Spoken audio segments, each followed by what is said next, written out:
Have you ever felt that the pain from the past is still living in your body?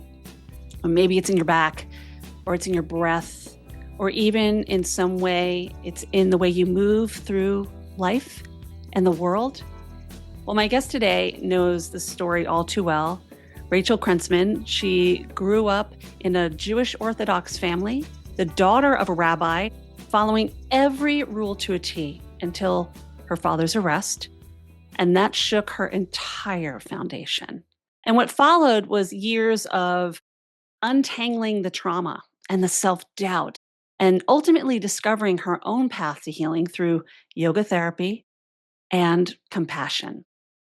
And today, she's not only found her own wholeness, but she's helping people like you and me around the world do the same thing in yoga therapy, physical therapy, and also in her books. And I'm so honored to welcome you here to the podcast, to Holistically Speaking, Rachel. Thank you so much for being here, being so open and transparent to share your story. I know you have a new book, As Is, a memoir on healing the past through yoga. And I want us to talk about that, but I really think this is such a timely piece to share, obviously our own personal journeys, because these are the stories that we're starting to hear more about, where people are being open about their own generational trauma. Thank you so much for having me. I'm really excited to share my story. I guess the big question is, when people open up about their own family history and make that really bold step forward to do so, what was the turning point for you that led you to that place where you're like, I need to get this off my chest. I need to put this into words, and I need others to know that this happened. I think that for me, it was always about writing. I always enjoyed writing, but I would write in journals at home Mm. for many years. I collected journals over the years. So writing has always been a form of art for me or a form of self expression. Mhm. And I've always enjoyed writing. I didn't know if it would make it out to the public, but after I had published two books, two professional books, which are about yoga and spinal health, I felt just this deep calling. It's hard to explain what that means, but just a deep calling to write my story, to actually put it together, because I believe that this is a story I've wanted to tell for a long time, but I just didn't have the courage to do it. So after I saw that I can write and I can be published and I had experience with writing books, I said, okay, that's my professional hat. And in my professional books, I share a bit about my story, just a small bit sprinkled in. And all of my students and readers would tell me I really enjoyed hearing the personal touch. And I thought it's just a tiny, tip of the iceberg what I shared. I didn't know at first if I would have the courage to publish, but I knew I needed to write it. Yeah. As we get to this second stage of our lives, really, and we start processing the things that we've been through, things that we might have put away in the back burner, hid away, we didn't really know how to process them, we didn't have the tools. So, writing from such a personal and deep place, especially when we are diving into family history and trauma, what was it like for you to open that door? I mean, you start with the first chapter being about the arrest of your father. How were you able to go in so deeply so early in this story? Well, I did work with someone who helped me in terms of creative development. And he gave me some very good advice. He said, first, write the book as a gift to yourself, and then write the book as a gift to your audience. So when he gave me permission to write for myself, I just wrote honestly and openly. And he told me not to censor, because if I censored from the beginning and knew that it would be published, I would have probably cut out many parts of the story. So I was afraid to share, myself so openly. But through the process of writing and through the process of going through the stories and finding the different arcs and the different themes, through that process, I was able to get what I needed to off my chest first, just to let it out. And then to see, okay, but where's the lesson in this? And then to see it more instead of as a rant, as me Mhm. kind of saying how I felt or being upset about things, and started to process them.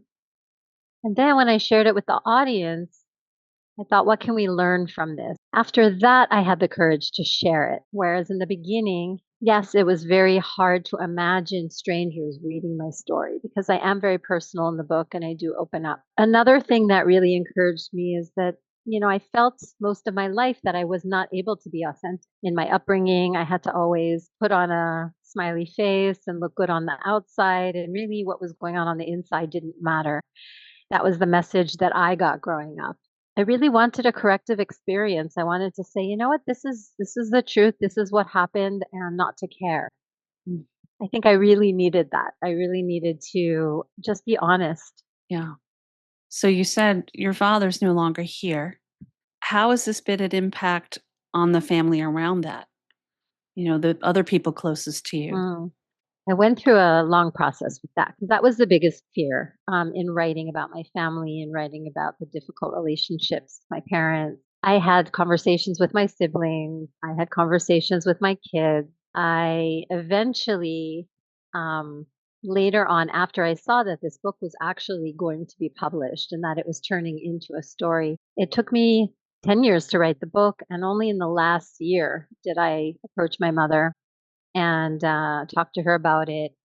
And it was a hard conversation. It was a hard series of conversations, but in the end, I said, this is my art. This is my story. I'm going to tell it. I know it's going to hurt you, and I'm sorry if it does, but it's what I have to do. In a way, there was a bit of an opening for some healing in that process. I also gave it to my siblings to read and my son to read to see if there was anything they were uncomfortable with, because it was really important for me not to lose the people I love. Mm. And at the same time, I wanted to be allowed to be authentic. That was the hardest part actually, was sharing it with my family and being nervous about the aftermath. Although I know it's hard from my siblings' point of view to know that I'm reopening something that happened so long ago. They don't want people to know. Yeah. And I respect that, but at the same time, I just felt that this work can help so many people that it would be a shame to hide the truth. Especially when you're coming from a family, an Orthodox family, whatever religion it is, you're going outside sharing some of these personal things. It can seem like betrayal to some people within the community. Did you deal with any of that? Well, I'm not so connected to the community Yeah. anymore, although I do have friends Mhm. who, I grew up with who've actually read the book and were very complimentary about it. Mm. But in terms of how it will be received by the community, that I'm not certain about. But I just made a decision that it's not my responsibility to worry about how people react and respond to my truth. And I think that it's important to expose some of the hypocrisy that I experience because I Mhm. think we can do better as a community. I think they should know that they failed in a lot of ways to be supportive, to be compassionate. And I don't think that that's what Judaism is about. I don't think that that's what religion is about. Religion's often about love and caring and compassion. And yet, somehow, when it becomes organized, it often loses sight of that element. I think that if it wakes people up and says, how can we be nicer? How can we be kinder? How can we talk less about people behind their back? I'm willing to take that chance. I don't mind if there's an unhappy response. I think people need to do better and to be kinder to one another. Which is really what it's all about, what the good book says. It really is Hmm. about love and kindness. And it's not just we're not just focusing on one religion here. We're focusing on just the human condition, right? No matter where you are, no matter what you practice, whether you're spiritual or religious, it really comes back to being a human being.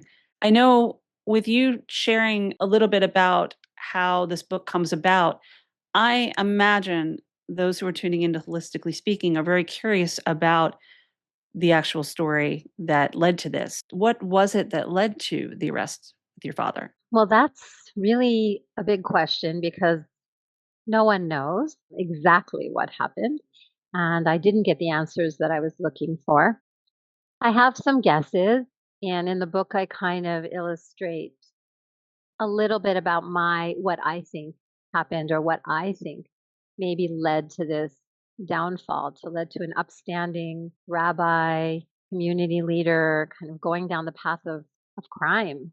Mm. Whether it's small, petty crime or more intense crime, it's confusing. Mm. But from cues and from clues that I got from people I've spoken about and family members, the basic sense that I have is that there was a financial stress in the family. My father lost his job. It's hard being a leader, community leader, and in fact, they're not paid very well. And I think there was a lot of pressure to keep up in the community. And I think he got involved with the wrong people, selling fake passports, maybe some fraud, maybe some insurance fraud. There's a number of things that I discover. So at the end of the book, you'll see sort of what the discoveries were. But I ultimately think he was desperate, couldn't find a way to support our family. We have 5 kids. I don't feel he was bad. I don't feel he would have, done that on his own without really someone said, "Hey, maybe you can make a few extra dollars doing this, doing that." But on a deeper level, I learned that he really disconnected. He was able to sort of have his life, be a rabbi and be a dad and kind of lead community services and things like that and almost cut off the other part. Mm. Like that it was almost a dream. And he alluded to that when he spoke to my mother one time in jail, that it just wasn't reality for him. So in a way, when we're really in a state of trauma or in a state of deep fear, desperation, anxiety, I don't know. Sometimes we do things and we dissociate from them in a way that, you know, that's Yeah. just not a part of me. So I don't necessarily fault him, although we were deeply hurt and traumatized from what happened. I maybe keeping up with, standard of living was a big pressure. I'm hearing you talk about your father.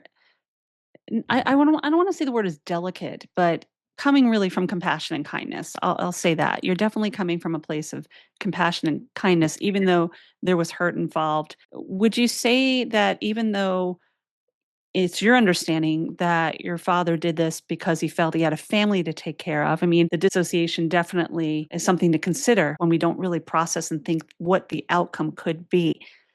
But knowing that you believe that it was for the interest of being the protector, the family man, do you see it as a betrayal? I don't think he saw it that way. I don't know if I ever thought of it as a betrayal, but the thing that I was most upset about was his lack of ability to apologize Mm, or take responsibility for the hurt he caused.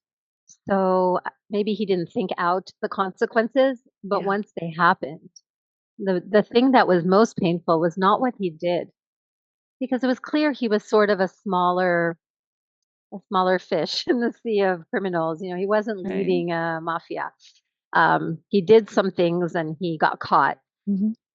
but it seemed that he was sort of a pawn in this, in kind Yeah, of the game. What was so hurtful and so painful was, number one, the fact that he just never communicated how sorry he was, if he was sorry. So we felt that he didn't really care about mm, the outcome, and that was really painful. And I write in the book in the beginning, early on, that the hardest thing for me was I'm the oldest, and I went to visit him in prison, and he asked me to smuggle money in for him and cigarettes and do things that I, had never even imagined I would ever do. And at some point I asked for the truth and he rejected me.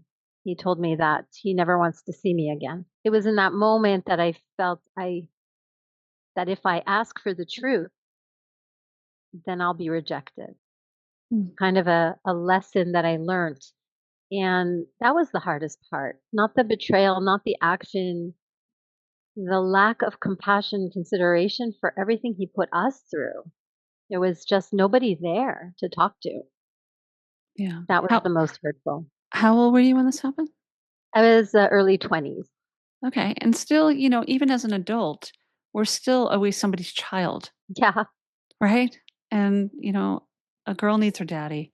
Girl needs her Yeah. father just as much as they need the mother, but that element of that, protection, especially as someone who was a leader in the community that everybody goes to for advice and protection and wisdom, and there's a loss there with that, I can Yeah, I think imagine. one of the things that was hard was that he was always preaching, he was Mm, always saying, "Do this, this is the right thing to do," and I would get in trouble for staying out late or going to a bar occasionally. And he had these high morals. And then he does something like this. It just yes. the dissonance is like, "What?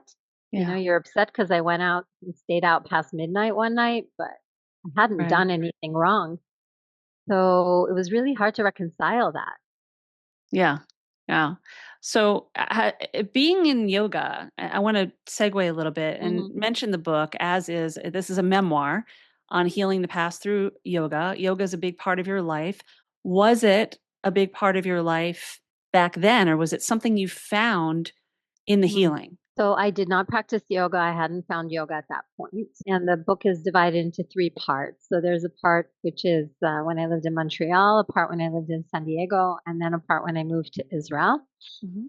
And I found yoga in San Diego when I moved, which was after the event, Mhm. and was still suffering, but quietly because everything, had passed or, quieted down, at least the noise. We weren't in the newspapers anymore. And moving to a new city, I started to get involved in different things and things started to unravel for me when I was in a new place, including my marriage, including my belief in religion. I left both of them and was really out at sea, kind of without a buoy, just floating aimlessly, trying to find myself. And I've always been very physical and enjoyed movement and dance and sports. And I got into yoga and something changed in me when I started to practice.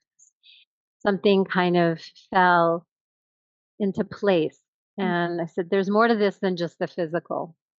Started to notice that I felt clearer, that I had a broader perspective on things, that I wasn't caught in the storm of thoughts anymore, that I had different behaviors, different friendships. Things changed. It just Mhm. changes you without you even intending for it to change you. And then I started to ask myself why. What is in this thing that's creating all this change? And I never stopped learning. So once Yeah. I once I once I started, I never stopped, and that was close to 30 years ago, 28 years ago or so. So for you, this isn't even your first book. As is not your first book. You actually wrote a book back in 2016 called Scoliosis, Yoga Therapy, and the Art of Letting Go. So you've been an author and on a journey with yoga for quite some time, but also a personal battle with your own mind and body. How has that impacted and changed in the way you're writing now and sharing now? I think in the beginning, because I'm a physical therapist and I'm comfortable with the physical body, and then I got into yoga and I combined it with physical therapy, I was comfortable writing about back pain and yoga Mhm. and healing from structural issues, from injuries. But as I went deeper into working with back pain, as maybe back pain is multifaceted and is Mhm. often not even related to structural issues because there are plenty of people who have terrible structure and have really terrible MRI results and have no pain. Mhm. So this is well known already, in the community that pain is not necessarily related to physical injury or tissue damage. Mhm. So I started to study more the emotional components. And as I started to do that with the yoga philosophy, and within my practice of physical therapy and yoga, I started to learn more about psychology. I think through that, I started to become more confident about writing my story. Yeah. So in the beginning, my background was physical therapy was my first, then yoga. And then I slowly started to get into somatic psychotherapy. And only after years of practicing yoga, doing somatic psychotherapy, did I have the courage or the desire to write this third book. And this third book is really personal. There's yoga in it. It's sort of behind the scenes a little bit and woven throughout the book, but it's really very different than my other two books, which are more instructional. Mhm. This is a memoir. It's personal, and Yeah. yoga is always there, but it's really my story. We're going to put more about the book, as is a memoir on healing the past through yoga. As you know, my friends, we do have the Holistically Speaking Book Nook. This is basically your library of books of authors who have been on this show. I'm so excited to add Rachel to that. So the book will be there as well as this podcast episode. And of course, you can find this podcast episode if you're listening right now, or you come back to it, or you decide that you want to tune in on YouTube. You can find it on any podcast platform, and the book will be there for you as well. And I do want to mention that if you're touch moved and inspired by this story, if this is a story that is one that you want to pay it forward, or you know somebody that could really benefit from hearing this conversation with Rachel, definitely pay it forward. Leave a rating review. Do whatever you can to create the space for stories like this to be shared. That's why we do this podcast. And that's why I encourage you to share it with somebody that is in your life.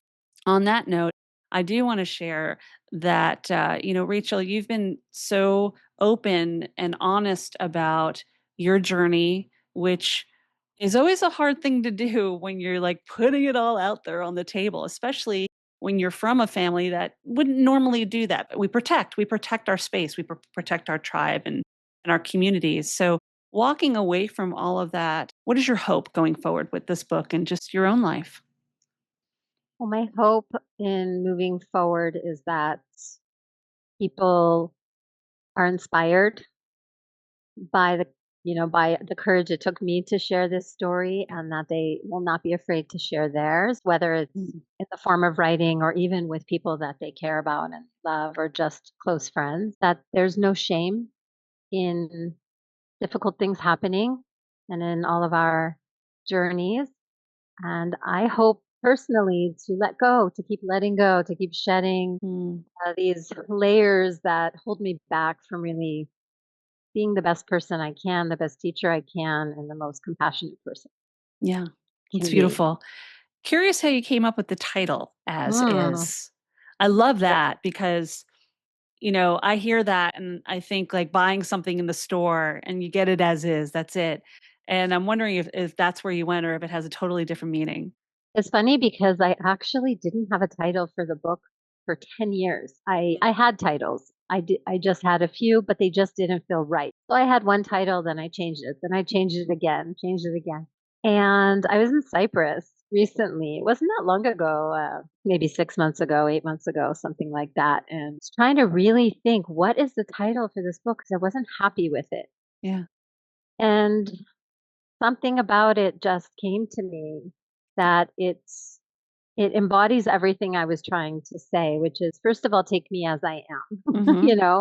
This is me, whether you like it or not, whether you're upset that I'm sharing this or not. And this is who I am right now in this moment. And I Yeah. might be different, but also it's bigger than that, because in yoga, we really learn to accept life as it is right now, right here, that our wellness, our well-being, our minds shouldn't be disturbed by all the things around us too much, that we have to learn in yoga how to center ourselves regardless of the external circumstances. So Mm. I felt, wow, this is the book. And I knew the photo for the cover. I had that in my mind for a long time. It's a photo shoot I did a long time ago about self-acceptance in my body, because as a woman in my culture, we weren't allowed to show parts of our body, Mhm. and there was a lot of shame around that. So yeah, the title As Is came recently, and I'm very happy. Sometimes things just fall in our space at well, sometimes I would say all Mm, the time, if we yeah, are open to the message, it will fall in our space at exactly the right time. Almost like when the student is ready, the teacher appears, right? exactly. Yeah. Yeah. Can you share real quick? Because I noticed that there was something in your notes about Hakomi hmm psychotherapy. So that's the last form of studies that I completed. It was a long degree, a 4-year degree, and what it is it's a somatic, mindfulness based form of psychotherapy. So Mhm. it's it was developed in the United States in Boulder, Colorado by Ron Kurtz in the 70s. And they teach it in various integrative psychotherapy programs. So it's considered more of an integrative Great. style rather than a more talking style. or traditional style. And what it does is it really brings in the body to psychotherapy. It brings the body in and it brings mindfulness in. So it's a lot, we do talk. There's a lot of, speaking and talking, but it's less about the story that you tell and more about the experience you're having. And it fits in perfectly with the physical therapy and the yoga therapy. It really goes well together. Mhm. And it was the missing piece for me in terms of my healing process. I feel like it was the most powerful form of therapy that I did. But I couldn't have done it. I couldn't have, I would have probably ran from my therapist, my Hakomi therapist, if I hadn't practiced yoga for so long. Because I feel that yoga prepared me Mhm. to understand what it was that I was feeling in my body because I was so disconnected from my Mhm. body for so long. So yoga gave me the gift of connecting back to my body. Hakomi gave me the gift of being able to go deeper, inquire, and heal the deeper parts that were held in my body. I love that there are more forms of integrative and holistic and somatic approaches. As a holistic mental health practitioner myself, working in havening techniques, which is another neuroscience based psychosensory approach, I love that there is an opportunity for people seeking support to know that they don't always have to open up and share the story because it is about safety, right? Hmm. And there are a number of modalities out there, havening included, and I imagine Hakomi's one of them as well, where it's not about rehashing the story, re-triggering, re-traumatizing, and sharing week after week or whatever we learned about traditional psychotherapy back in the day.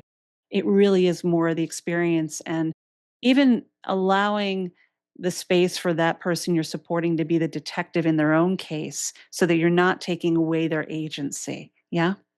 Yeah, exactly. We don't even have to tell the story if we Yeah. don't want to. We can just breathe, check in and see what's going on in the body and work with it without having to rehash. And that was, I think, the big difference between traditional psychotherapeutic methods, which I benefited from. I benefited from many different methods over the years. Mhm. It's just that I really understand what happened. I understand intellectually my response.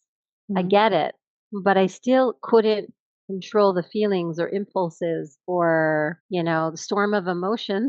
That was the missing piece. So I think that this approach helps just take it a step deeper where it's not about understanding only what happened, but about really changing your belief systems from the inside out. Mm, right. The belief systems, the BS. Oh my God. I never thought of it that way, but that's brilliant. It Yeah. really is what it is, right? And it's having the laughter to just look back at that and say, yeah, okay. That really was kind of BS within the belief system. So I love everything you're sharing. I would love to take a moment to actually have a little fun with you. There is Okay. humor in the healing, right? And as part of what I teach and is to hug it out with yourself, which is part of my method in my program. I love to play this game with those that come on the show called Brain Candy. This is a rapid fire game where I'm going to throw out a word towards you, Miss Rachel, and you come back with the first word that comes to mind, a little word association. See how Okay. these words reflect, and I've been writing them down as we've been talking about them, okay? Responsibility, Help. trauma, Heart. orthodox, Jewish. desperation, Healing. rabbi, Beard. that's a good one, somatic, Body. arrest, Prison. criminal, Bumbling. faith, Hope. yoga, Love. as is. Being. That's really what we are. We're human beings first, right? Yep, Beautiful. that's what we learned through yoga is Yeah, human being, not human doing. exactly. Love And one that. of the things that I noticed that I did as a way to cope in life Hmm. was to be busy a lot, to Hmm. be very busy, so busy that I had not 1 minute to rest. Mm. Yeah, And we love because distractions when we're in the stuff that we don't want to be in. yeah. It's fun to distract ourselves, I but don't it's know, also powerful to be able to go into the distraction and feel what you feel, you yeah, know? yeah. Yeah. Yeah, beautiful. So I normally would say, what would you like to share with folks? But I'm doing this new thing now in season 6 where, as part of the hug it out method, which is in the healing, we have a little humor, the things we've gone through, we find the humor. We have an understanding of who we are and how we show up in this world, our core values and the gratitude. Of those three, which one do you resonate with the most that has made a difference in your life? Humor, understanding, or gratitude? Or it can be a combination of all three. Mhm. I think gratitude is really powerful because I feel like when you're grateful, you can't feel anything negative when you start to think about even the smallest thing that you're grateful for. And I think gratitude helped me get through a lot of tough times because I went down to the basics, back to the basics, and said, what am I grateful for today? Mm, yeah. Gratitude is everything. It really is. That's why it's the end of everything because it's the beginning of everything too, right? Mm, I love yeah. that. That's a beautiful way to share it. So, this was a beautiful conversation. Of course, we're going to share everything from the book as is a memoir on healing the past through yoga. We'll have that in the podcast notes as well as on the Holistically Speaking Book Nook library. We'll have information about Happy Back Yoga and just more on how you can get in touch with Rachel and connect with her on a whole different level. There's so much that you share that's beautiful and open and just super kind. And I appreciate that. And I love having guests like you on the show. Rachel, thank you so much for being here. It's such a pleasure. You're a gift. And I wish you all the success with As Is and everything you're doing, especially for yourself, but also for those that you support and serve. Thank you so much. And thank you for having me on this podcast. I have to say, we do have the best authors on the Holistically Speaking podcast. And it brings me such joy to be able to share books like this, authors like Rachel. So, As Is a memoir on healing the past through trauma. If you love yoga, if you are into somatic work, if you are on your own healing journey, which I imagine you are because we all are, and it's one of the reasons why you tuned into this show. If you want to learn more about Rachel herself, I'm going to have everything in the notes of this podcast, including the Book Nook Library, Happy Back Yoga, which is Rachel's company, and just a way to get in touch with her and connect with her because these are the kind of people that really become that master class in our lives, right? We learn from each other, as I say so often. And think about what your hug it out moment is. What is something you gravitate to in your healing? Is it the humor? Is it more of the understanding of who you are and how you show up in the world? Do you lean onto gratitude? What is your hug it out? How are you hugging it out every day? Let me know. Share with me whenever you have an opportunity. I'd love to know more. Leave a rating and review on this podcast. Put it in the notes or comment area. That's how I know that you're tuning in and you're really listening. And it builds a better relationship between you and me. And I couldn't appreciate that more.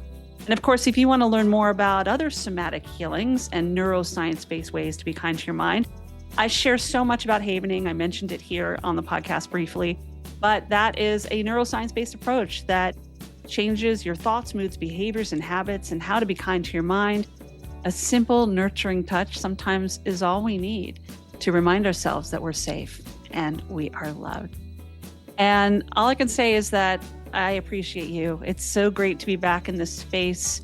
I look forward to being at this mic week after week, and it's because of you that I do it. So continue to listen, continue to tune in, continue to reach out to me. Don't forget about connecting with me on Substack at The Brain Candy Blueprint. A special thanks to my friend Lipbone Redding for always bringing the music to this show and reminding you that music heals too.